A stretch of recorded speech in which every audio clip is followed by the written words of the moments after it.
بەهۆی دواکەوتنی پێدانی موچە بە فەرمانبەرانی هەرێمی کوردستان بازاڕی شێخەڵای هەولێر ئاوا چۆلە کاسبکاران چاوەڕێی عەرەبێکن تا پێیان بڵێ شلۆنەگە خۆیە هادە بژگێت.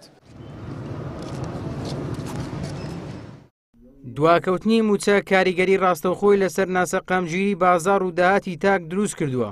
کاسبکاران چاوەڕێی هەواڵی هاتنی موچەن تاوەکو کڕیارەکانیان بێنە لایەن و بەشێک لە کاڵاکانیان بفرۆشن.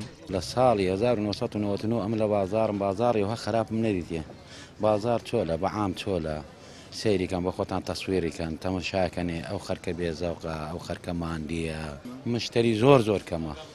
خەرک پارەی لەبەر چینیە تەماشای بازار کە خەرک چۆلە خەرک نایەتە بازار نایەتە دەرێ. بازار بەعام کەسی کردیە زۆر کەسی کردیە یعنی لە هەموو نایەکی لە کورتیدا تاسیری زۆرە معاش وەرنەگرتن تاسیری گەلە زۆرە. تاسی زۆر لە بازار ئەرێ وەڵڵا ئێکا کابرا پارەی پێنەوی کو بێتە بازاڕی تەماشاکە کرێکەت پێ دەرناچێ بازار هەبێتن کابرا پەردەی لێ نادە لێ نایندەخوا ناستەوە مارێ. بەشێک لە کاسبکاران دەڵێن بەهۆی ئەو دۆخە سەختەی بۆیان دروست کراوە دەبێ ڕۆژانە خەریکی بەڕێکردنی کات بن چونکە کڕیارمان زۆر کەمی کردووە و هیچ کات بازارمان بەو شێوەیە بە چۆڵی نەبینیوە. تقریبا 60 قسوور ڕۆژە مەعاش ناتێت تەسیرێکی زۆری هەیە لەسەر بازارێ. زۆر تاسیری کردووە. تەسیری بەخۆی بەس مەعاشە ئیشیما معاش بدێ عالم پای لە بەرشبی سەرف دەکات لە بەرشی نەبی سەرف ناکە. ئێستا بازار لە چاو ڕابردوو زۆر گۆڕانکاری بەسەردا ناتوە 150 پلە فەرق کردیا. قەدیم زۆر باشتر بوو ئەشیا دەفرۆشتا وەزع باشتر بوو بازار هەبوو ئێستا بازار نییە.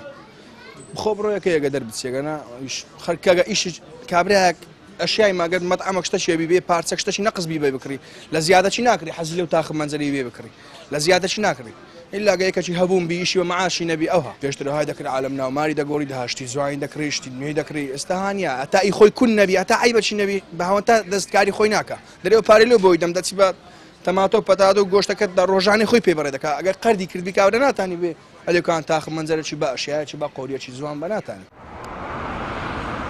زیاتر لە 2 مانگە موچە لە هەرێمی کوردستان دابەش نەکراوە و حکوومەتی ماوە بەسەرچووی هەرێمی هیچ چارەسەرێکی گونجاوی نەخستۆتە ڕوو ئامادەش نییە لە داهاتی ناوەخۆ و نەوت موچە دابەش بکات.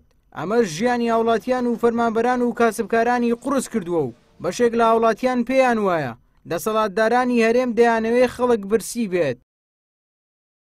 ئیبراهیم زیاد کەناڵی ئاسمانی پەیام هەولێر.